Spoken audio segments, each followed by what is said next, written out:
Hey guys, I'm Pranita Reddy from Informatica Support. Today in this video, we will learn how to enable or disable services and connectors for a particular runtime environment using a REST API. The agenda of this video would be introduction, a quick demo on how to enable disable services or connectors under runtime environment, and summary.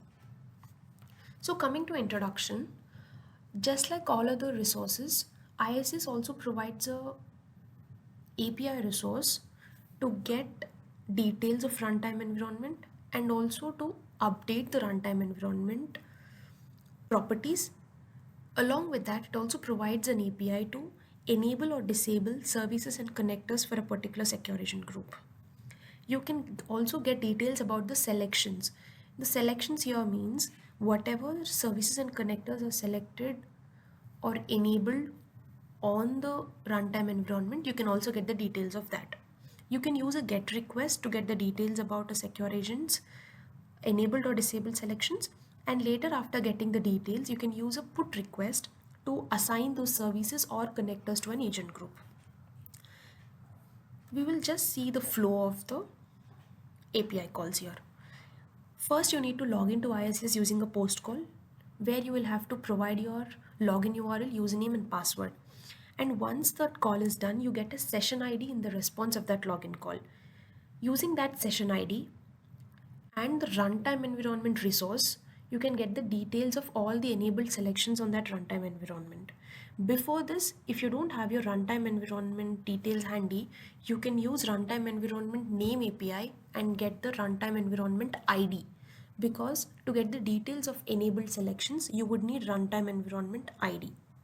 And once this get call is done, in a response, you get a body, right?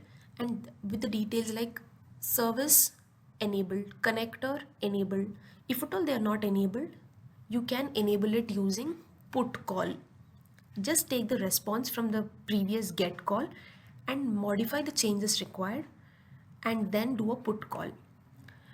The same flow, we'll just quickly see a demo from quickly. We'll see the demo. We will just have to do a login call. This is my login call. I've just hit on enter and this is the session ID. Just take this session ID and put it in the next get call where we will get the runtime details. Because I don't have my runtime environment ID handy, what I will do is I'll just get it from API using runtime environment name API. Okay, this is just the base URL till here, and this is the next resource you need to use till API runtime environment API v2 runtime environment name, and this will be the runtime environment name and not the secure agent name. That is the secure agent group name and not a secure agent name. So we have to be mindful of that. Just give the session ID here, pass accept application JSON. As is a get call, you will not require any body. Just hit on send. You will get details. So this is the runtime environment ID which ends with 006. Here you have one more ID which ends with 005. This is the agent ID. But we don't need the agent ID. We need the runtime environment ID. So we will take 006. Now next, in the next call, what we will have to do, we will have to get all the selection details of the runtime environment. That means what all services and connectors are enabled on that particular runtime environment. You can get those details. If you just hit on send, you will get all the details. So now, for example, if you see here, everything is same till runtime environment. It's same. The API call is same. All you need to do is just add runtime environment ID slash selections slash details, and IC session ID and accept are the same as you passed in the last call.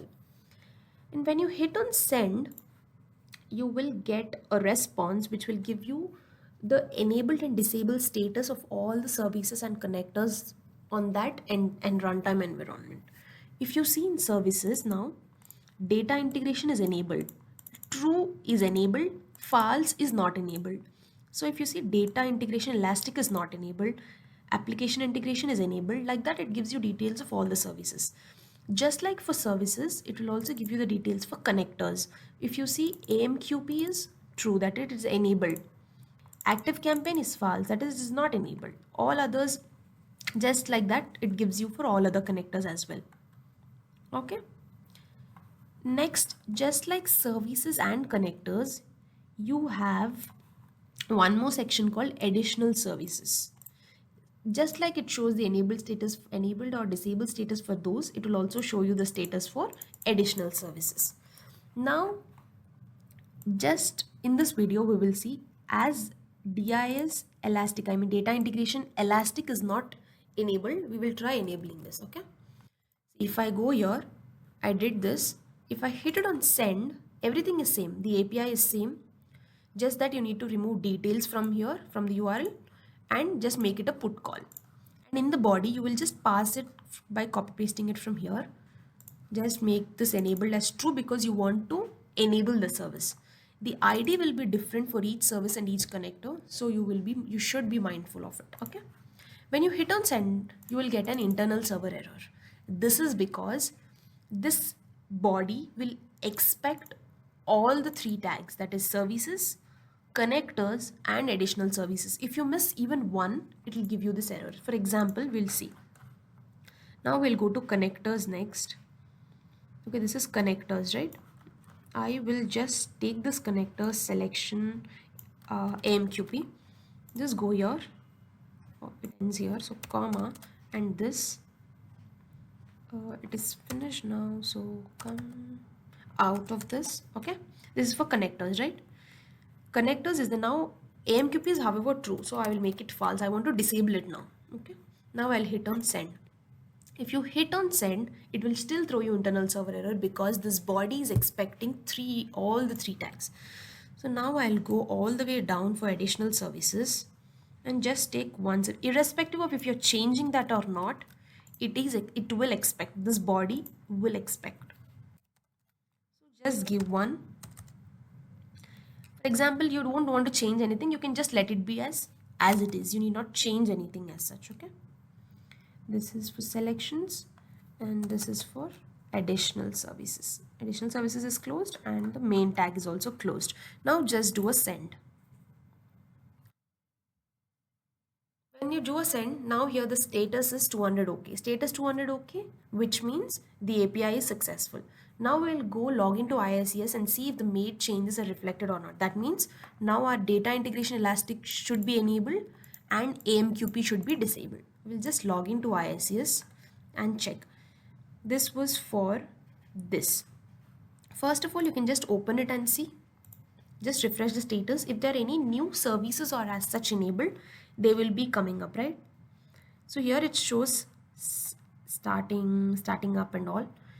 You just can verify this by clicking on the three dots, enable or disable services.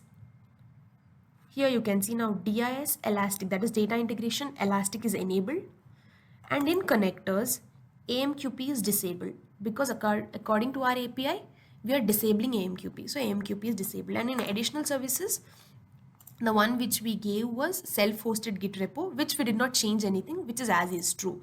So which is as is enabled true, nothing has changed. Okay, so the API works like this. You can enable or disable services and connectors using the API. Okay. And if you want to refer to the KB article that is provided in the description below, and the documentation providing clear steps is also mentioned in the below description, you can just refer to that. And we would love to hear feedback from you, so please reach us on the below links.